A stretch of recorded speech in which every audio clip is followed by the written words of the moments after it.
Hey guys, so I'm not wearing makeup except for this Revlon Just Bitten Kissable Lip Stain in Romantic, and I did a review of my favorite lip products for the winter, so I'll put that up next Thursday.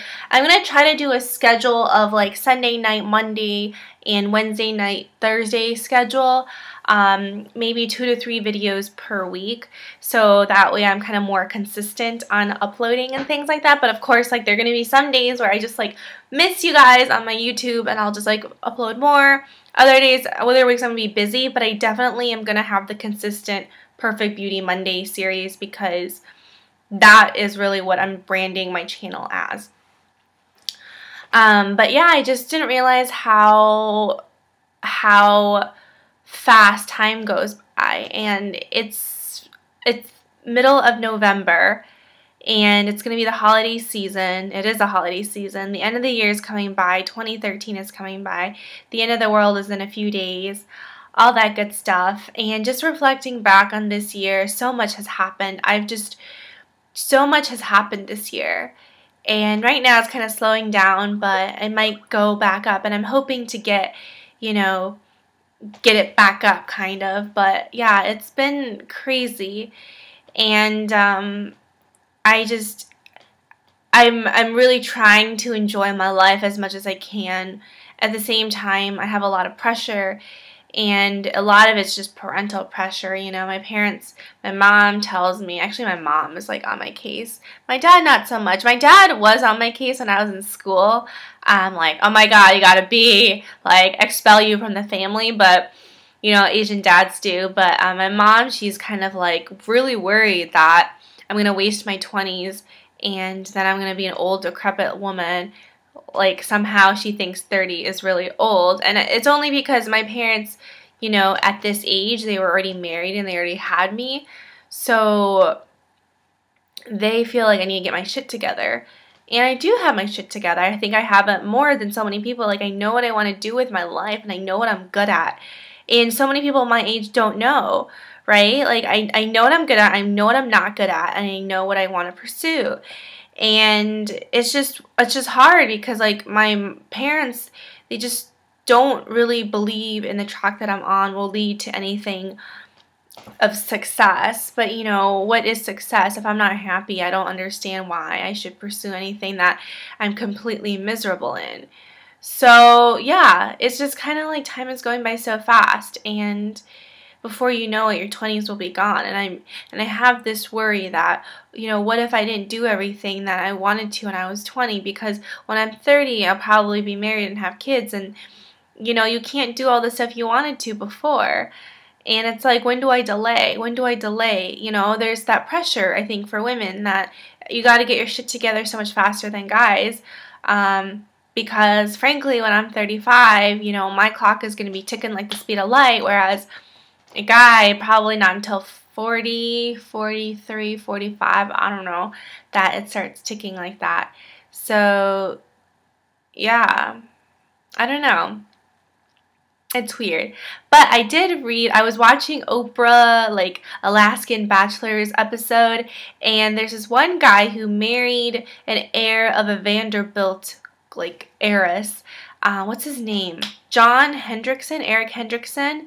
Something like that, Hendrickson. He's from Alaska, and at 32, he married a 74-year-old woman. And I'm like, damn, cougar or sugar baby or whatever, But yeah, like, I mean, good for him, good for her. I don't judge, if you're happy, you're happy. But that gives me hope, like, you can still get married at 72 to, like, a really hot guy. So I have plenty of time till I'm 72, but it's, it's just all that kind of pressure that I think is another reason why there's not that many women in entrepreneurship or, in that corporate ladder, because there's just other things to worry about when you're in your 20s. And it's, as I said before, it's so weird because never once in college did I think that anything like this would kind of not stop me, but would be a concern. Like, I thought I had the world at my fingertips when I was in school. And then you go out in the real world, and all of a sudden, for some reason, after you graduate, Asian parents or Chinese parents, or I don't know, my parents, there's just so much pressure for you to get your shit together, which means you have to have a boyfriend who is, you know, a doctor, a lawyer, or engineer, like some kind of profession like that, you know, and you know, you got to get married in the next 3-4 years and have a kid before you're 30, because oh, after you're 30, your chances of having a kid is like blah. Like I mean, in my parents' generation, there's no such thing as like in vitro or any kind of pills. I don't know what people take to have babies, but apparently now, like 37, 38, 40 is like not like is very common for women to conceive, right? So yeah, they're just like freaking out, and it's so strange. It's so strange because when I was, you know, younger, that was never a concern. It was always about, you know, working really hard and being super ambitious.